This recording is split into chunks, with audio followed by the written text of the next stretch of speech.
people have done way worse than me, and I've done way worse than some people. I start to become like, as they say, right sized, right? Like I start to understand like my role in humanity. I am not the best person. I am not the worst person. I am a person. I'm not trying to hide that I'm recovering alcoholic. I'm just trying not to be a buzzkill. That is Jocelyn Geboy. I'm Amy Guth, and this is Unconventional, the podcast about people who are doing things very much their own way.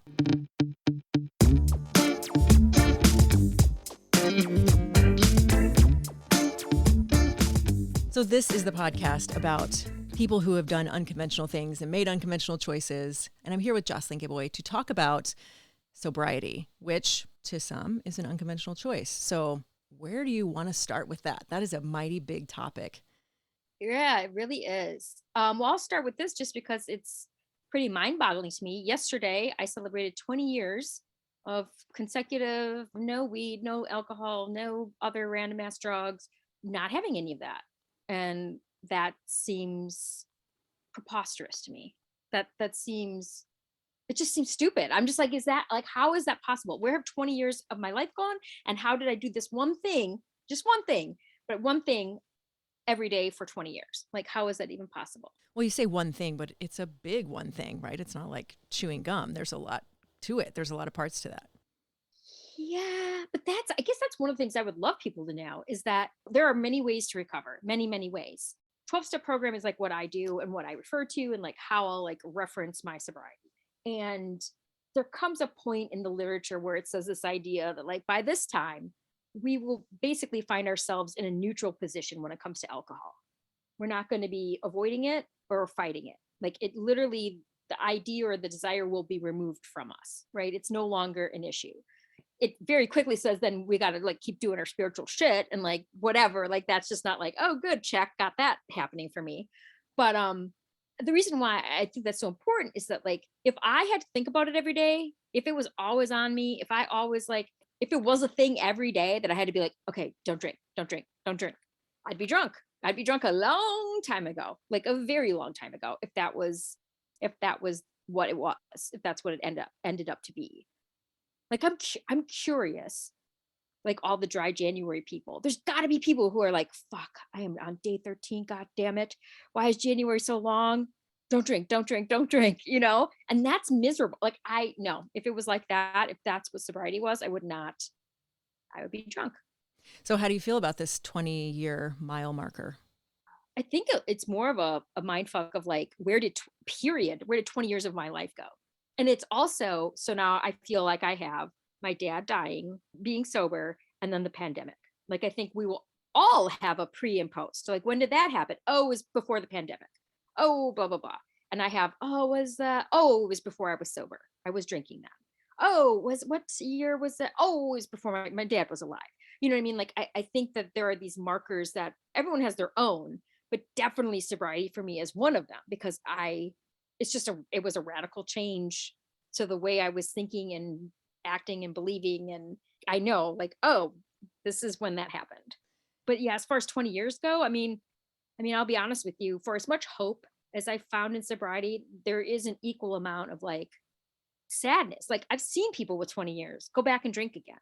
So I'm not under any delusion that like, well, as long as I keep getting a certain amount of time, I'm good. It's like, no, I watch people with 17, 18, 20, 22 years go back and drink again. And most of the time, it does not end up very well. Like either they die at some point during that, or they come back to get sober and they just cannot stay sober. Get a month, go out. Get 2 months, go out. Get a month, go out. And that again seems like a special kind of hell. Especially, it's already a special kind of hell if like you're trying to stop drinking on your own and you can't do it. But to have 20 years of sobriety and reap the benefits and reap the the experiences and the people, and then to like have that gone, that's got to be rough. Point being, it's a mind fuck. 20 years is a mind fuck. And I'm a big, 5's like my number. So like 20 is like, yeah, 2 X's. I mean, like it's good number wise, but it's so cliche, but like literally like I did it one day at a time. And I hate that. I don't know why I hate that phrase so much. It's like I still hate gratitude lists. Fuck your gratitude list. The reason I'm feeling shitty right now is because I have zero gratitude. So like, where do you want me to manufacture this fucking gratitude from? Like, oh, great.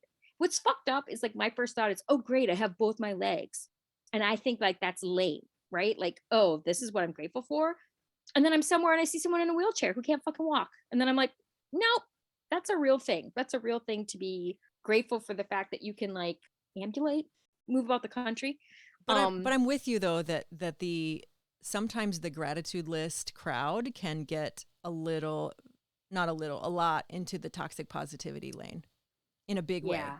Of like, sometimes you actually just need to sit down and feel your feelings, and that's sort of the issue.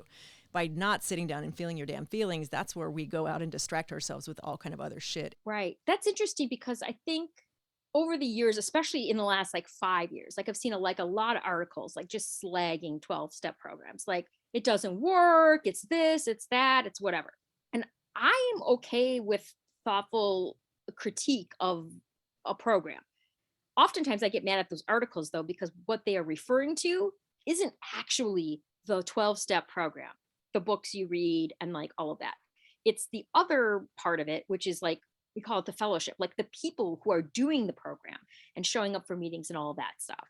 And there's a lot of those people who can be straight up culty, and like, where I hear shit and I'm like, come on, that's not really happening. And then like, I meet someone 10 years later, like, oh yeah, I totally hung out with that group. Yeah, they totally wanted me to shave my beard and like not. And I'm like, what are you talking about? Like, that is not a thing. But to that end, I feel like there is some, depending on who you're talking to, I think there is some amount of toxic positivity, even to the point where, so I'm a person that's, if I can do nothing but be honest, like get to a meeting and be honest and like just say it, like I'm probably going to stay sober that day. But there has been a thing where I think I've internalized, you have this amount of time, like you shouldn't be a shit show. It's like, no, you're going to be a shit show. That's the whole point of this, is like to come out and be honest and say, I'm a shit show. So the person that you don't know, who's also got 17 years and is a straight shit show, is like, oh, thank God it's not just me. And, or if a newcomer, oh, good, this person isn't perfect.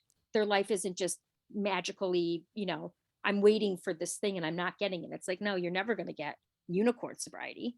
That's Yeah. just that's not the thing. And I will say this, and I mean, those groups that I don't particularly like enjoy or think are that I think often veer from the program, I feel like a lot of their stuff is people getting up in nice suits and dresses and talking about the cash and prizes. Oh, now I'm married and I got a great job and I bought a house and blah blah blah blah blah. And it's like, nope, that book says you will be free from the fear of financial insecurity. You will not be afraid of it. That's what it's promising you. It does not say you will be rich. Right. Obviously, because I'm fucking 20 years sober and ain't got jack. So like, do you know what I mean? Like, nope, did all my hard work and I didn't get shit for it. And that also can lead people to drink, because again, they're like, what did I do wrong? I didn't do this right enough. I didn't do this. If I had done it this way, I would have gotten what these people got. And it's like, no, that's literally not what this whole thing even says to you. It just says you won't be afraid. It just says when you don't know how you're going to pay your rent next month, somewhere it's going to be okay. That's it. No lottery tickets. It does not promise wealth. Yeah. Again, I wish it did, because that would be great, but no. So a little bit earlier in talking about your 20 years of sobriety, you mentioned all of the benefits. So if you would talk a bit about what those benefits are for you in the day to day.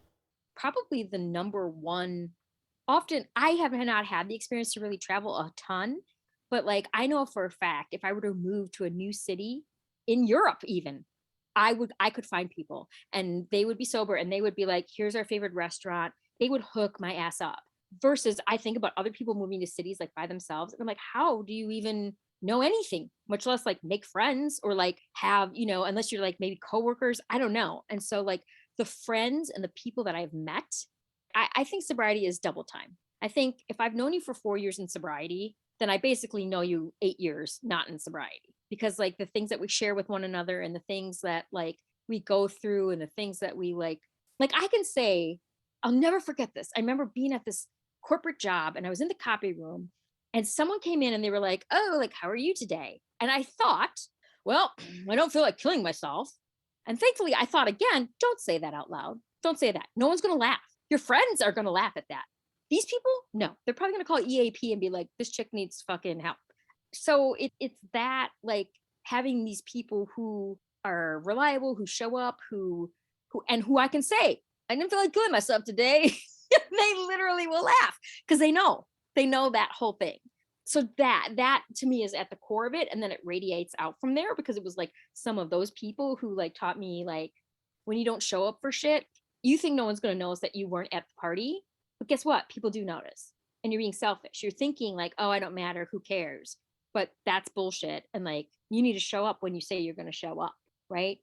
Oh man, I could never say I was wrong. I'd be half in the bag in some argument, realizing 10 minutes in, I was fucked. I should not be arguing this part of the argument. I was like, whoa, shit.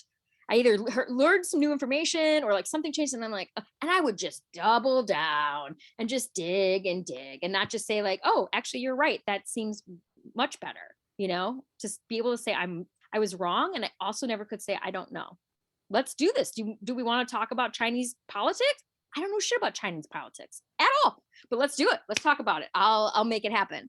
And so those people of varying ranges and sorts, some have been in my life the whole time. Some have been in my life, that whole reason season fucking, what's the other one?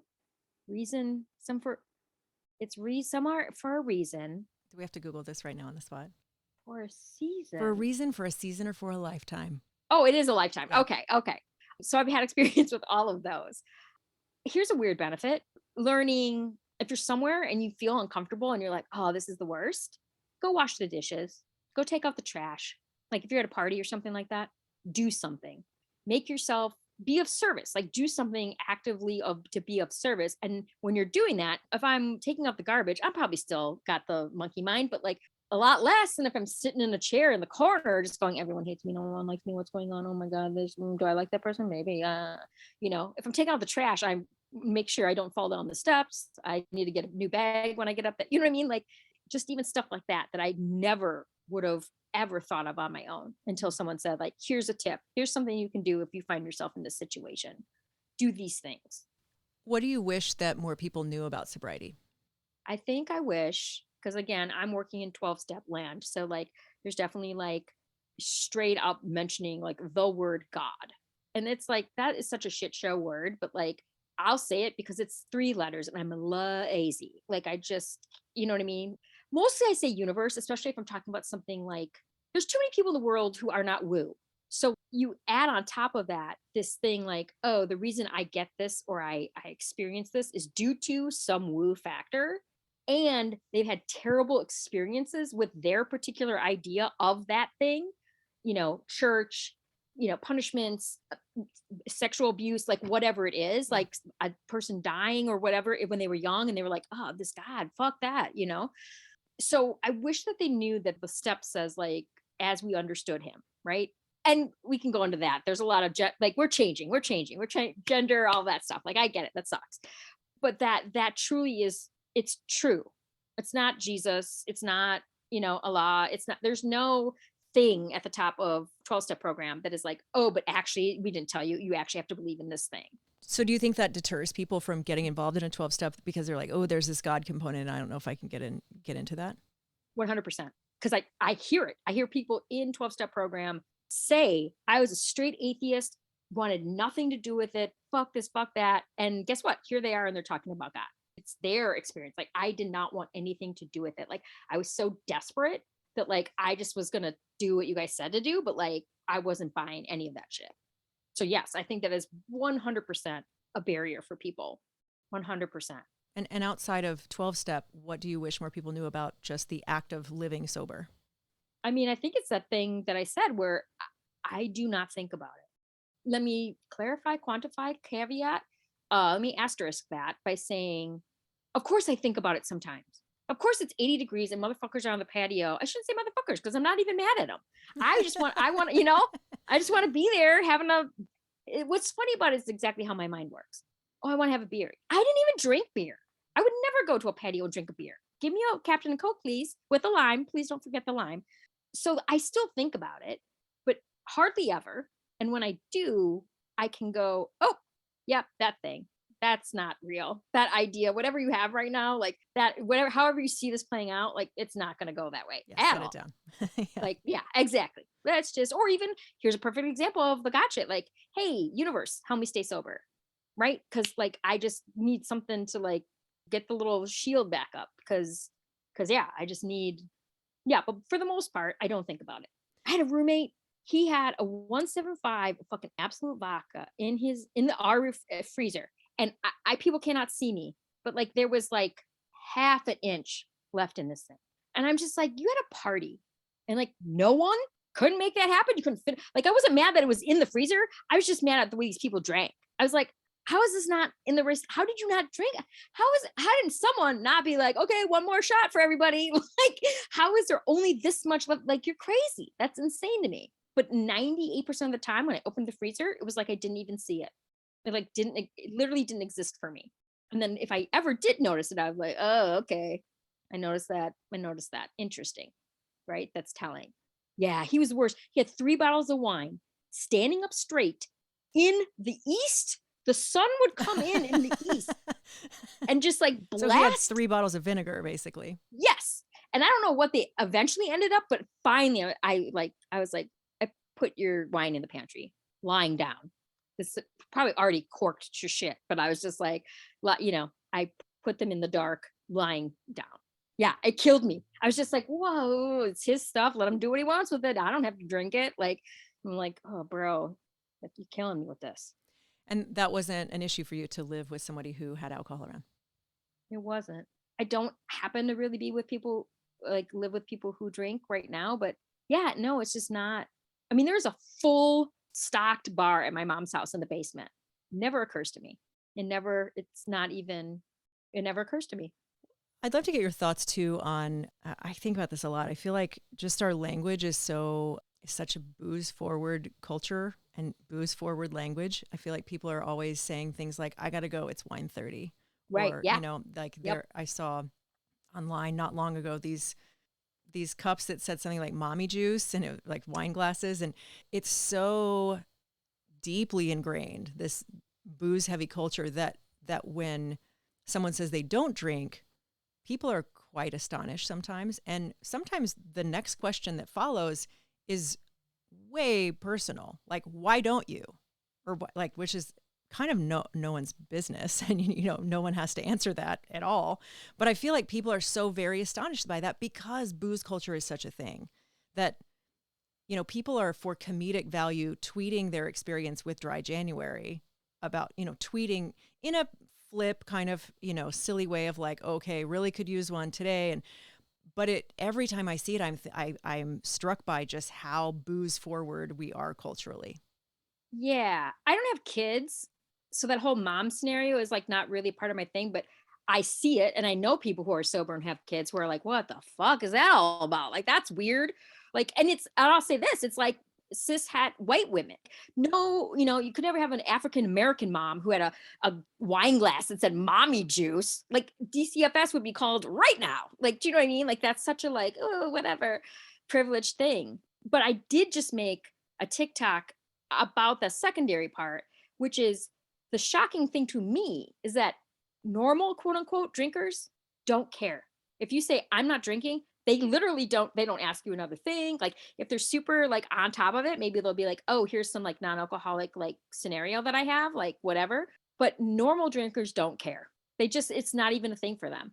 I find there are people who are curious and I'll say something like, oh, I'm allergic to it, right? Because that's how like 12-step programs refer to it a lot, is that our body part is that like we have an allergic reaction, right? We want more of something that's not normally, right? We get a craving after we actually imbibe it, right? If I have a craving, quote, as we think normally for a hamburger, I eat the hamburger and I don't want another hamburger. But when I take a drink, oh, I want more drinks, like for sure. So I'll be like, oh, I'm allergic. Or a lot of times I'll be like, I've had enough, parentheses, for a lifetime. You know what I'm saying? Like whatever. So, and normally that will take people, that'll be good. If someone comes a third time, I'm not trying to hide that I'm recovering alcoholic. I'm just trying not to be a buzzkill. Because let me tell you something. If I'm drinking and I'm getting all weird about it, and then you say you're sober, oh man, I just ruined your night. Because now you're in your head. Oh, do I need to be sober? Like, what's going on? Blah, blah, blah. So the people that like come at me with the like, yeah, I don't know. Like, maybe I have a problem. Like, I'm like, maybe you do, but I just like fucked your drinking tonight. Like, because now you're going to be thinking about whether or not you're an alcoholic because I don't, you know what I mean? Like, it's those people that I feel like that says way more about them than it does about me. Like the only reason I'm trying not to like be super like open about it at like a bar or whatever, it's like all these people are drinking. Like I'm trying to not like, I don't want to like wreck their nice time and have them have to think about something that they might not want to think Yeah. about. Sometimes people can think that like then they shouldn't drink. And it's like if I'm at the point like, for whatever, my life, my day, whatever, that I'm gonna be mad that you're drinking, I don't need to be there. I in fact, for all the time I do not think about drinking, there have been a couple times where like, oh, I want to go to this like, I don't know why I wanted to say tweet up. No one knows what that means. You know what that I means, know but what no one that, else because I does. was part of the OG internet. And but I was just feeling kind of shitty or like weird. I would be like, you know what? Just don't go tonight.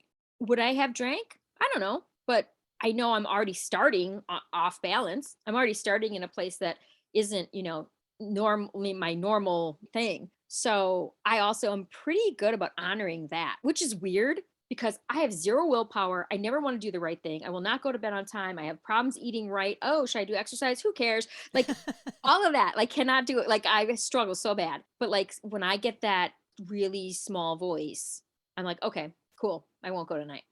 And I'm queen of FOMO. Oh, FOMO central. If there's any way I could possibly go to something that you are going to or someone is going to and it's going to be a good time, I'm going to do my very best to be there. So yeah, I think it's about like honoring that. But yeah, I have no problem.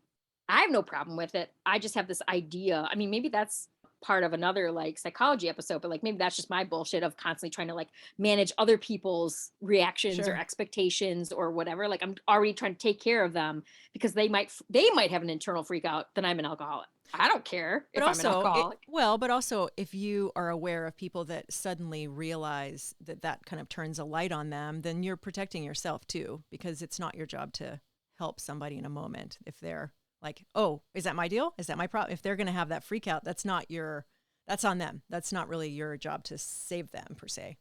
Right. I mean, I'm fine with like if someone busted out right that moment and they were like, "Oh my god, I can't stop drinking. I don't know what to do." I'd be like, "Cool, let's go to this meeting." Or like, Yeah. "Here's someone I know that would be awesome for you to talk." Like, I don't have a problem doing that either. But yeah, it's more stuff when that stuff happens. No one's running to go to a meeting at the point. They're just already just starting to think, "Oh shit, is this fucked up? Yeah. Am I fucked up? Is Right. this fucked up? Is this wrong? Am I, wait, Is it fucked should up? I not be? Yeah. Right. And I'm Right. not trying to, like I said, I'm not trying to ruin anyone's night. That's right.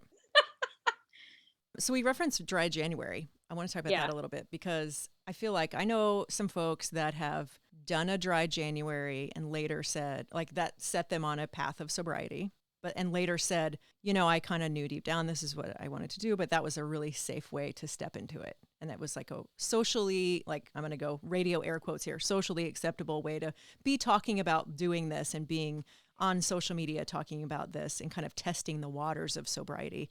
What's your take on dry January and like the sober curious movement and things like that?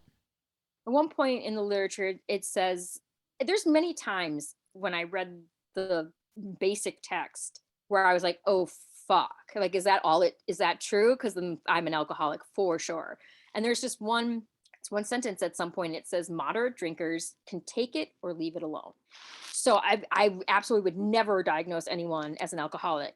But if I'm on the struggle bus with dry January, like I do think it tells me something about my relationship with alcohol. It doesn't necessarily mean like, oh, you're a full-fledged alcoholic, but normal drinkers, moderate drinkers can take it or leave it alone. If they were like, I'm just not going to drink this January, do a little detox, like whatever, that's what would happen. And they'd be like, cool, that was cool.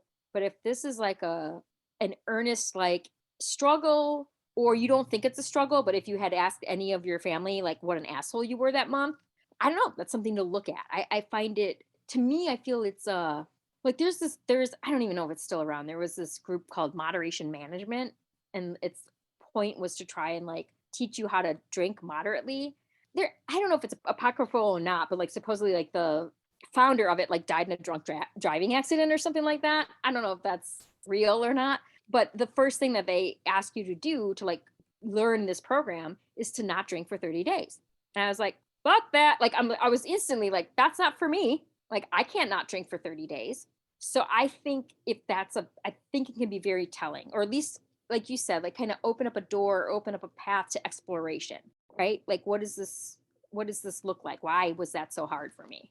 I think too, the feedback people give when you give up anything, let's step away from alcohol for a minute. In October of 2019, I did a cleanse, and part of that was, no alcohol, obviously, but also no caffeine, no sugar. And I was like, okay, I'm going to get a little headache with this coffee situation. So I weaned off of coffee, and I started sleeping really well. So I decided to stay off of it. And when people hear that detail, and it's usually some kind of business setting, coffee, no, I don't drink coffee. They're like, what? Why? What's going on with you? Are you ill? I'm like, I don't do caffeine. They're bewildered. And I feel like I hear a lot of that around alcohol too. Even when people are doing dry January, they're like, oh, are you pregnant? No. I'm like, some people are just doing dry January. Some people just don't drink. And I think that kind of interrogation, especially women and sobriety, that's always the first thing people say. Oh, are you pregnant? That's Some so people funny. just don't drink. Please let it be. Let it be. Right. But I hear this there's this almost expectation that you are going to have vices to validate everybody else's vices. Well, I mean, I can speak from personal experience. I sometimes consciously know it and sometimes I unconsciously know it. I get this fucked up feeling when someone tells me they don't do sugar. Why? Because I am addicted to sugar. I have a terrible relationship with it. It's just like alcohol for me. I cannot have sugar for 2 weeks and then I eat an Oreo and well, here we are. Like here's a candy bar, here's this whatever. And the times I've tried to stop it, right, and just eat like fruit and shit like that, it's been miserable and really hard to do. So again, I feel like if someone's real, I think there's curious, and then I think there's like edgy or whatever Yeah, you about got it. Like, feelings about it. Yeah. yeah, Yeah. it's because I mean, and I can for sure with sugar, for sure. I think the same things about sugar that I used to think about alcohol. I'm like, oh, I'm not going to be any fun anymore. What am I going to eat at my wedding? I'm 48, almost no one's married. Like I have no prospects. What am I going to eat at my wedding? Birthday cakes. Everyone's gonna just think I'm, a dick for not eating birthday cake. That's the kind of shit I thought about alcohol. I can't quit alcohol because I will never have any fun again. People will be weird about it. Like, what about this situation or that situation? It's like, I don't know, like if you work it so it works or whatever, like it's not an issue. But yeah, ooh, I know now, like just kind of keep a lid on it. But I'm just like when I hear people like don't do sugar, I'm so something like literally like in my feelings about it, like 100%. I feel like that's confirmed pretty roundly, just kind of anecdotally, just watching people right now reacting to people in dry January is interesting. Not that, again, I'm also not going to diagnose anyone an alcoholic, but also, you can kind of like this person has clearly got a lot of feelings about this person just not drinking alcohol for 30 days, that they're like terrorizing them in their Facebook comments. Terrorizing them, and You they're send me there. You send me wherever that is, and I you're will on it. I will lay down the law. Right.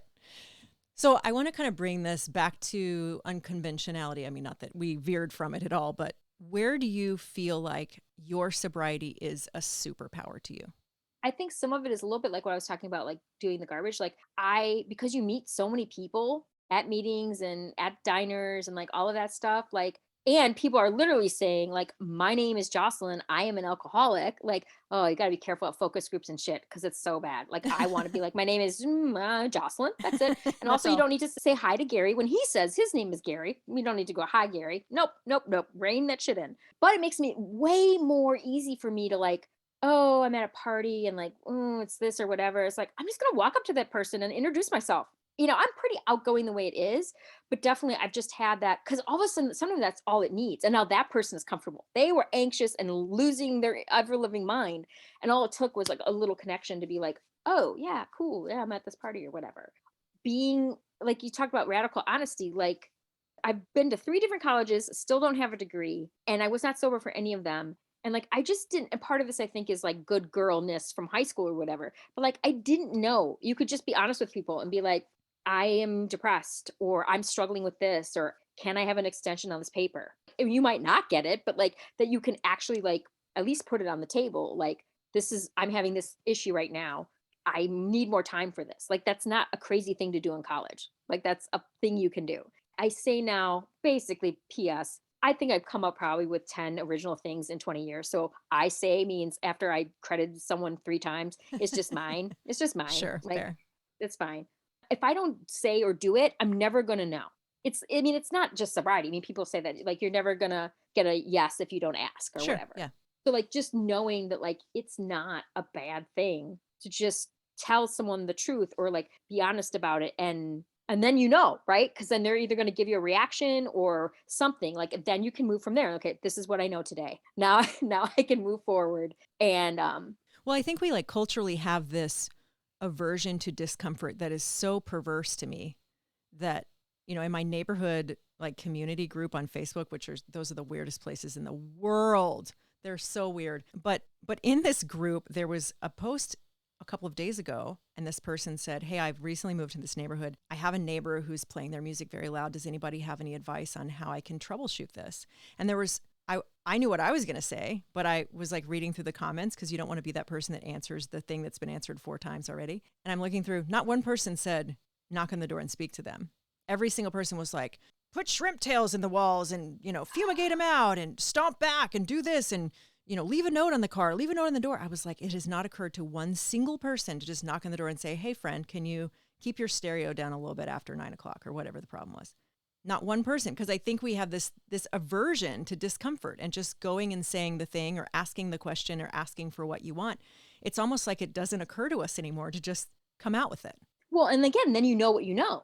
If you do that and they either say, no, I'm not doing it, or they say yes and they keep doing it anyway, now you have a basis. Now you can be like, yeah, I talked to the guy, like, right? Like call my landlord, whatever. I mean, don't get me wrong. Like I still suck at like confrontation or those uncomfortable, if it's related to me, right? Like if I have some sort of stake in it, I'm fine shaking someone's hand or whatever, or like talk about politics or whatever, like that I don't have a problem with. Like, oh, do you want to talk about COVID? Let's do it.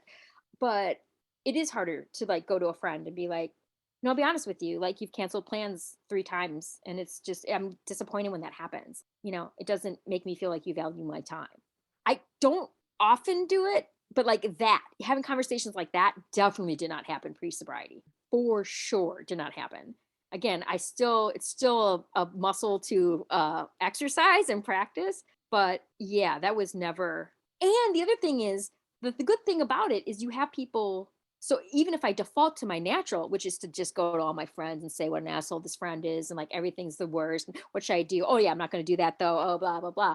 I have people that would literally be like, look, okay, you bitched about it for a week. So you can either go to them and tell them that you're bummed, stop hanging out with them, or stop making plans with them, right? Like these are your options. Like sitting around and just stewing in it is like helpful to no one. And they don't know. You're the one fucking crazy and they living their life. They're just doing their life, So even kind of stuff like that is. My rule is I can only bitch to one friend about one thing one time. Oh, wow. You're so much better than me. No, that's not true at all. But if I find myself like, oh, man, I already bitched to Jocelyn about that thing. I can't bitch about it again, which is my signal to then like, hey, dummy, go do something about it. You're like complaining about something without fixing it. So that's my rule. If I've texted you 3 times about my neighbor who's a jerk or something like that, which he is not, my neighbor is a nice person. But if I'm, texting about it, then that's my cue to like, hey, go say something to the damn neighbor. Yeah, no, I mean, that's invaluable. Again, like a lot of times, I think too, people will talk about like having a lower pain tolerance, meaning feeling those feelings and like being that way. Or I have literally like, not even bad, because I'm a pretty mild mannered person, but been like a little snippy to a cashier and walked to the car and put my stuff in the car and been like, okay, and like turn around and like went and said, I'm really sorry. Should have talked to you like that. Day, sorry. And they're confused. They're like, this is not what is going on right now, thinking I'm going to come back and be a dick again. And they're just like, what's happening? And you could tell that that's not something that happens very often. And or they were fine. It wasn't a big deal. Like I'm hardly the rudest person that they talked to that day, but it would have killed me to not. I have a low pain tolerance. I would have killed me not to go back and say something. I would have thought about it and stewed about it and felt bad and guilty and blah, Yeah, I have a lower pain tolerance for like that kind of stuff, like not fixing things when I can or more properly, or again, just calling someone up and be like, man, we had a good discussion the other day, but like kind of went off the rails at the end. Like, I'm sorry, I didn't, mean to like offend you or like get mad or whatever. I think that's how you're good friends though too. That's right. Right. When you can be like, dude, that sucked. That was terrible. Yeah. And be fine. Like move on. And be fine and move on. Yeah, absolutely. In other episodes of this podcast, I've asked about an unconventional choice and asked if making that unconventional choice would be characterized as a very hard right turn. I feel like this topic is a little bit different because we're not talking about like quitting your job and starting a business. We're talking about something very different because it really kind of speaks to like your relationship to unconventional thinking. But I do wonder about your general appetite for taking unconventional actions. And but here's the thing, I'm kind of struggling with this question, right? Because we've just talked about people's reactions to people who are sober or even uncaffeinated people in social settings. So there is definitely a norm, but at the same time, I feel like I kind of personally want to normalize or perhaps even destigmatize sobriety and not hold it up as this unconventional, super unconventional choice. I think it is. I think it is completely unconventional. Honestly, part of it too is like, especially the Midwest, especially Wisconsin, where I grew up, even today, sometimes, like, supposedly there's only 10% of the population that's alcoholic. Really? Because I look around and like people are going ham, Yeah. like drinking, getting crazy. And I'm like, so I think it is unconventional. And when you said hard right turn, I wasn't sure because it was a hard right turn for me. Well, that's what I mean. Like, so certainly like getting sober, that I think would be a hard right turn for most people. So what I usually at this point am asking people is like, so leading up to starting that business and quitting your corporate job, had you had a history of making these like very unconventional, big, brave choices, or was this kind of out of the blue? But I feel like sobriety is a little bit different beast. So it's a different question, really. Yeah. I think one of the great things is like so many people like sometimes I don't really think I'm not an alcoholic, but sometimes I'll be like, I'll hear someone's great story and there's like car crashes and like pancreatitis and almost dying and then going back out and drinking again and like jails. And yeah, I have a friend. He's sober like 7, 8 years, but yep, he would leave the hospital and then drink again. Like just drinking mouthwash, like just crazy, like stuff that's like mega extra than me. So that has a little bit more of like you see like why they would get sober, right? Like, okay, shit was cray over there. But like on the outside, not so much for me. And like there's a story, but who cares about the story? The night, that I call my sobriety date. So I will say one backstory. So back in May of 2001, I was diagnosed bipolar, went to like an EOP. At some point was just like I wasn't going to kill myself, but like whatever. I went in for a week, came out, there's lots. I need to write that story. But fast forward to like January 12th of 2002, I get a call out of the blue from this woman I knew in EOP. We hadn't, or IOP, we hadn't talked in like, we weren't buddies. We didn't like text and talk and shit like that. Calls me, sees if I want to go to a meeting. I say yes. Why do I say yes? I don't fucking know. And we go to a meeting. We stop off at another IOP friend's house. She's drinking. So we move on. Later to be like killed in domestic violence from her boy, like, right? Like just weird, right? Like, so she stays there, we continue on.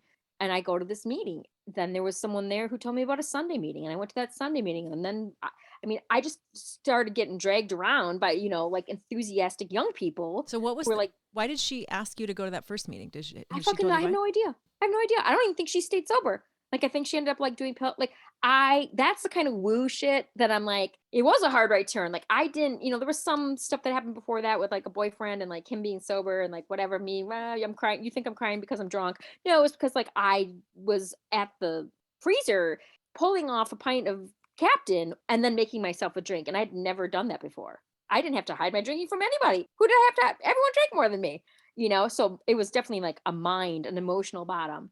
So yeah, and then she like, why, who knows? I literally, that's the mystery part of it. Like that's the like, and there so many people tell their stories and you could call it whatever. It's the moment of clarity, it's like whatever, but like this thing happens and they do something that they never done before. They asked for help, they said yes, they did this, they did whatever, like whatever it is, like there's that little magic moment. And so yeah, I think going back, I think it is unconventional. I think it is way into our society, which is why I think it's kind of funny. Like I'm not like pro cigarette or whatever, but like no one's ever going to take alcohol. No one's coming down on alcohol. No one's like, oh, alcohol, kids are drinking alcohol or it's bad. You get health problems from alcohol, right? Like everyone's like, oh, cigarettes, this, that, whatever, weed. It's like alcohol is literally poisonous. Like you're intoxicated, toxic, like, and no one, that doesn't seem like no congressperson is like, oh man, we should really do something about alcohol. I mean, to be fair, we did once and it was a shit show and Right. we got Al Capone and everything.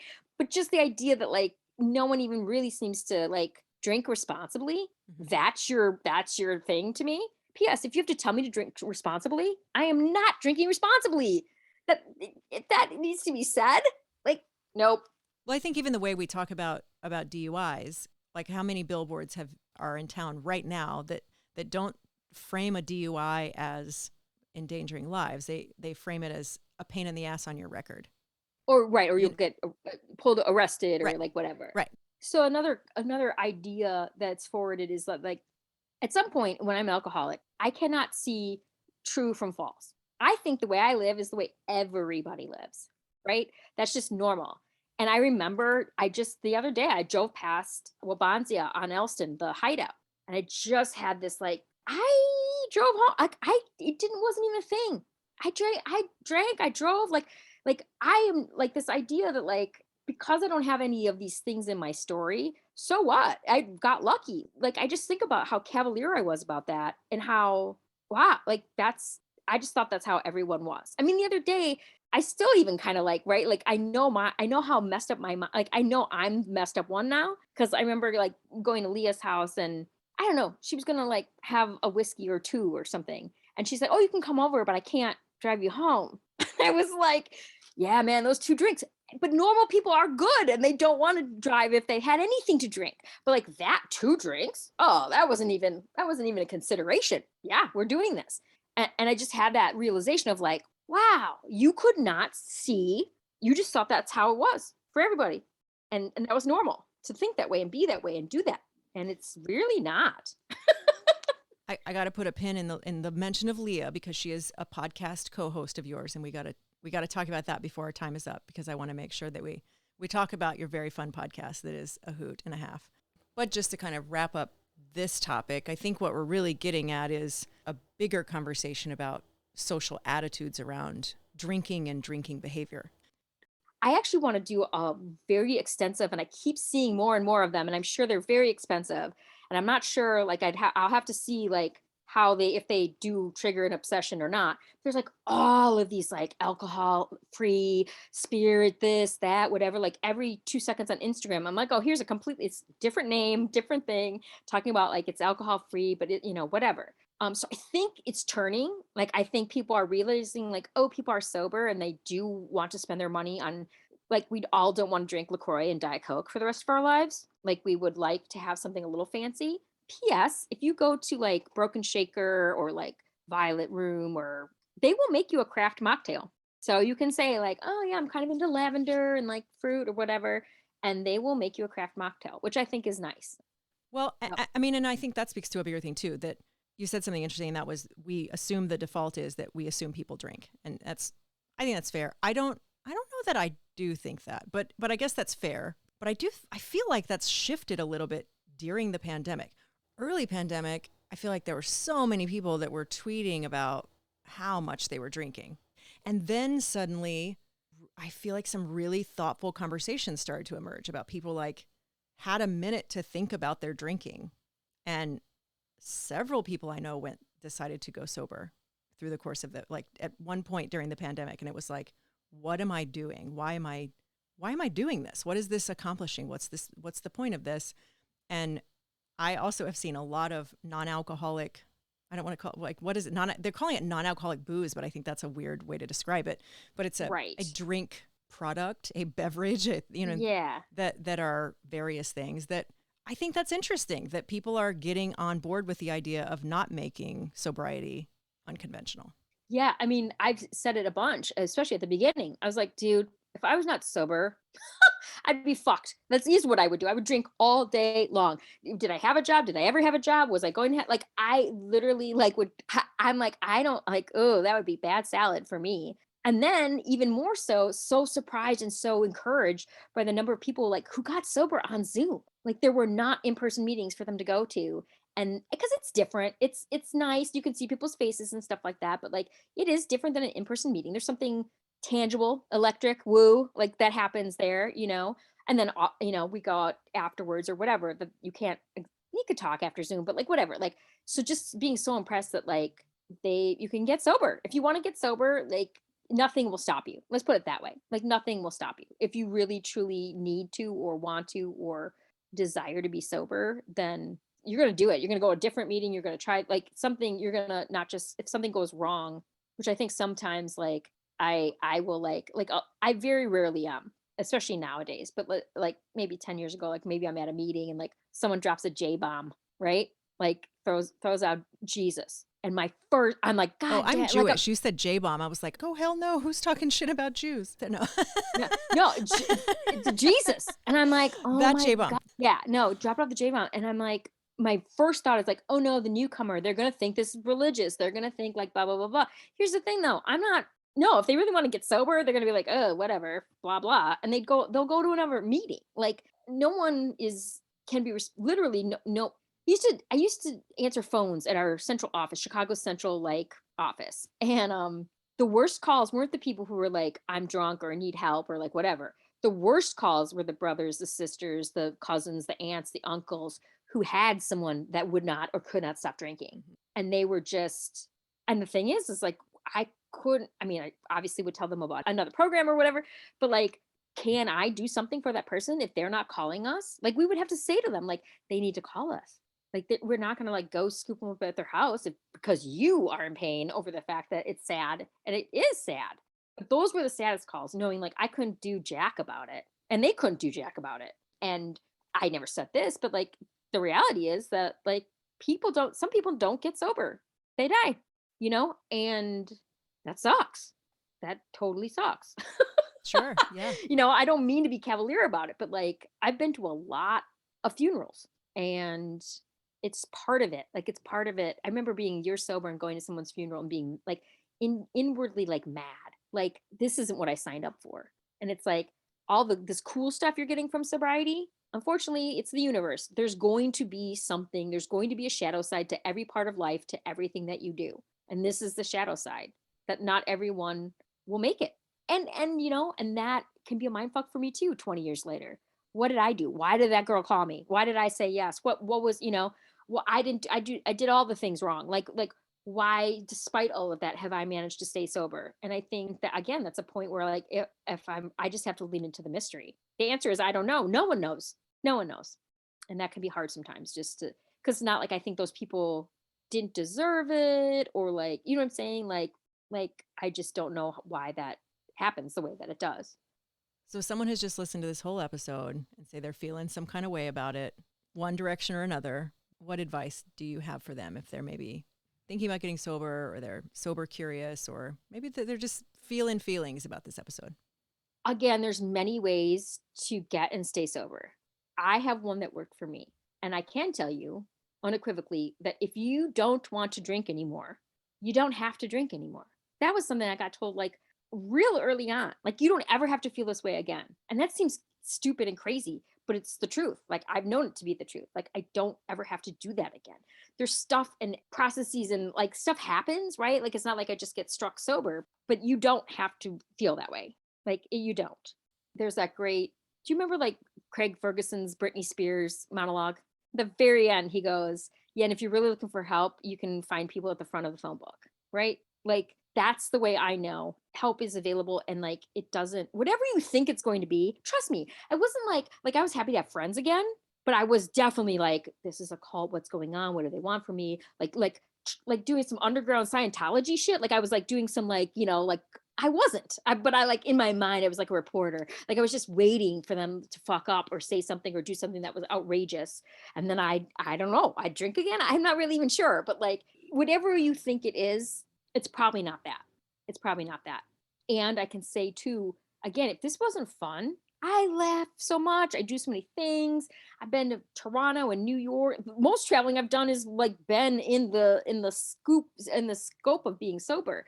Like if this wasn't fun, I would not be doing it. For sure. I would be drinking. If I didn't have a good time and fun and like, and you hear people come in and say that, like I was pretty much sure my life was over. Like I had to stop drinking, but like pretty sure I was going to be resigned to like smoky, not anymore, but like, just like old people being sad about the fact that they're not drinking anymore. And that's not what it is. But I also say this, like even in the literature, it says like, try controlled drinking, right? Go out, try to have two and stop. See how that goes. Try not drinking for a month, right? Like, see, like, again, like at some point it says like hardly any of them will stay dry, like anything like a year. And I was like, a year? I'm like, are you shit? I was like, who's staying dry a year? I'm like, I'm like, who possibly thinks they're an alcoholic and like cannot drink for a year? P.S. I know there are some of them, like they tell their stories. But yeah, like try it out. Try it out. See what happens. That will also give you more information. It's like I think we need to be careful, and sometimes people are loath to tell people stuff like that, like go drink again, because like I don't think you have to do that to know for sure. I'm one of those people who has not had to drink again, even though I suppose I could come up with some reasons why I maybe could in my mind. So you don't have to do that, but it's a really good, again, the literature suggests it. If you're not sure, give it a whirl, see what happens, you know? So that's the other thing. Like, I don't ever want anyone to walk away. I do not hate alcohol. I don't. It's great. Like, like I do believe if I could keep drinking, I would. You know what I mean? Like I don't consider myself, and I never can say this word right, like a teetotaler or whatever. Like that's not me. I'm not like, oh fuck alcohol. Like I'm just like it doesn't work with me anymore. But like I'm not a hater. I mean, that first week where I was at Jewel and almost picked up a seltzer, not knowing that like this is what we were doing now, making hard fucking seltzers. I was a little mad for that because I was like, they were like, I was the first, I'd never seen it before. And I was like, oh, nope, nope, not for me. That's dumb. Why do you have to take the one thing that we fucking get to drink and like gussy it up? Again, no one has the same program. So everyone has their own level of comfort with varieties of shit, right? Some people don't want to eat anything that has ever touched alcohol. I'm okay with that. As long as I'm not eating like, tiramisu where it has not been cooked and it's literally like rum fingers or whatever, you know what I mean? So I don't have a problem. Some people do, right? Like there's varying levels. If anyone's problem was all they needed to do was stop drinking and their life got better, then that's what would happen. But people who have a problem, our lives do not get better. They get worse. It's the worst. We don't have medicine. We don't have our thing that we're using. So it's my mind, right, that will always get me back to drink again. You know what I mean? So a lot of it, that's why I'm curious about some of these non-alcoholic things, because I think some will be fine for me. And then I'm not sure about, like, I don't know, like, could I drink non-alcoholic bitters? I specifically do not drink non-alcoholic beer for that reason. I think my brain would just go, yeah, that tastes exactly like beer. Anyone got a Captain Coke? Yeah. Like, Yeah. Right. you know what I mean? Like I'm curious about that, because the thing that always will get me in trouble is my mind. So that's just it's not my body's not going to have this allergic reaction. My body's not going to crave it. It's my mind that's going to be like, oh, what if, right? Like, and that's the spiral. So it's a very personal journey in that way. Yeah, for sure. For sure. Yeah. Yeah. And then that is also a matter of like, getting people's experience. Like I remember being at a dinner or something and someone brought up tiramisu and I was like, yeah, tiramisu. And because someone was like, yeah, I don't eat that anymore. And I'm thinking like, why? And she's like, oh, because it's like it's just liquor. And the real tiramisu PS is not liquor, it's fucking espresso. So that's the other thing, like we got to figure out. And I was like, oh, I never thought about that. Like, of course I couldn't eat that. Yeah, I think it is part of it. Do you remember that whole thing, that story or that study where like they had all the rats and they gave them like heroin or coke or whatever the fuck, and they were by themselves and they just fucking went for it. They were like, yeah, heroin or yeah, coke or whatever. But when they put them together with other rats in community, like they sometimes were like, yeah, okay, I'll do a little coke, like no pro. By the way, PS, I literally just mimed doing a rail, so that's great. That's great. um yeah, I have a little coke, but mostly they didn't care because they had this community, they had these people. And I really, again, however you do it, some people get sober through yoga, some people get sober through church, like, but the point in my mind, I think, is something spiritual happens. If you're Christian, where two or more are gathered, right? Like something happens. And I think that's it, because I'm going to get experiences from people, I'm going to get advice from people, I'm going to get a very clear understanding that like people have done way worse than me and I've done way worse than some people. I start to become, like, as they say, right sized, right? Like I start to understand like my role in humanity. I am not the best person, I am not the worst person, I am a person. And that comes from, I have a friend who says, me me, God, and the literature will get me drunk, meaning that he needs, God's great, but like he needs other people. He needs to hear and see that universe through other people. And I do too. I mean, I think that is, sure, I've had my own personal woo or whatever, but like at the end of the day, like that's where I get the plug in. I get the plug in from other people who, like, again, in varieties of ways, whether it just be, you know, actually physically helping me like with something, or not even talking to me, but saying something in a meeting that I needed so desperately to hear and didn't know. You know, meetings are like the TikTok of fucking, you know, meetings are like to alcoholism what like TikTok is to ADHD. Like Right. I just remember being like, oh my God, like what? That's a thing? Oh my God. Right? Like just ADHD talk, like just going crazy on it. And it's that identification. It's being able to like see yourself in someone else, or not even realize that you needed, like that you saw yourself that way. And the minute someone else said it to you, you were like, oh, right, right. That's, yep, that's a thing. Like, okay, moderate drinkers could take it or leave it alone.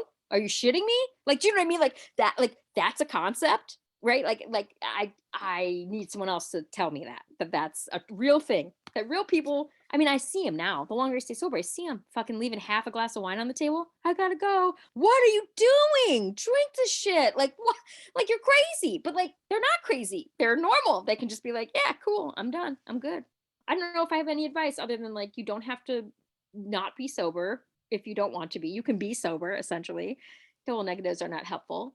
And however, which way you figure it out, like, have some people that are like involved or supportive or like know a little bit of what you're going through. And like, because some people have like really cool supportive families, but at the end of the day, if those people aren't alcoholic, they're never going to know how someone can go from I'm stopping off for 2 at happy hour and looking at their watch and seeing that it's 2 a.m.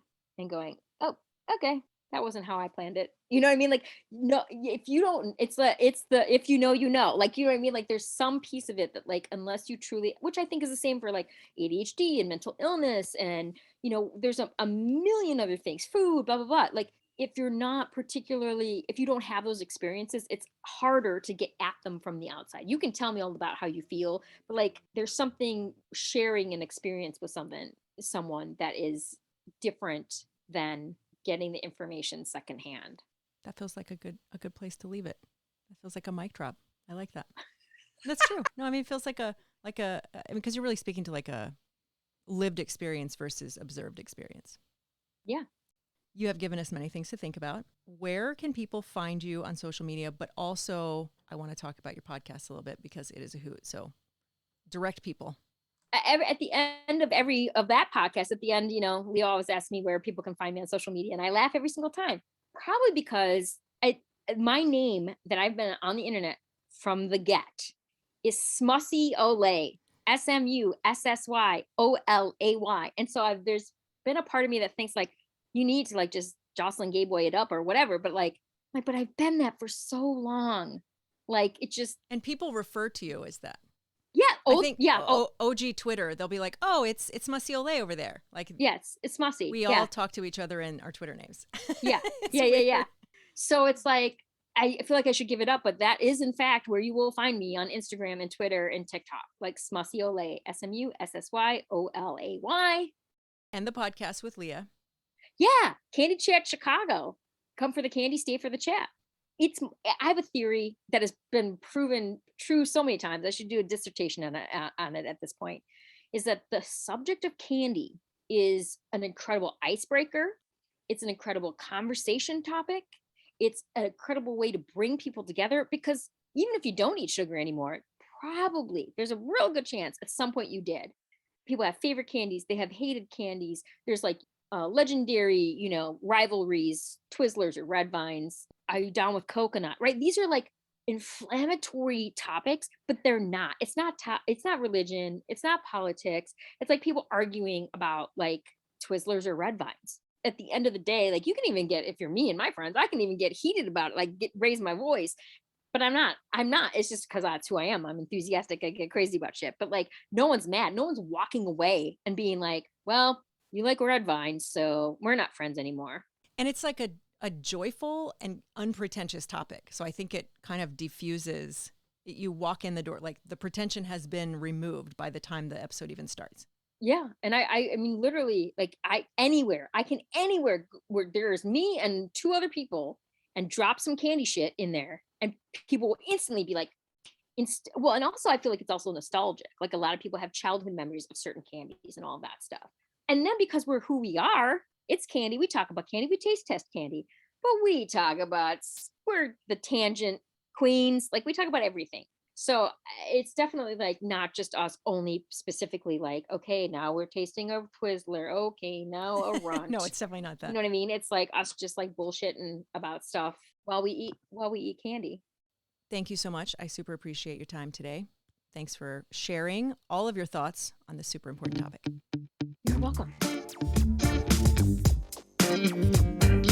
Thanks so much for listening to Unconventional with Amy Guth. Be sure to hit that subscribe button so you don't miss a single episode, and find me at Amy Guth on social media. Thanks so much, and let's meet right back here next time.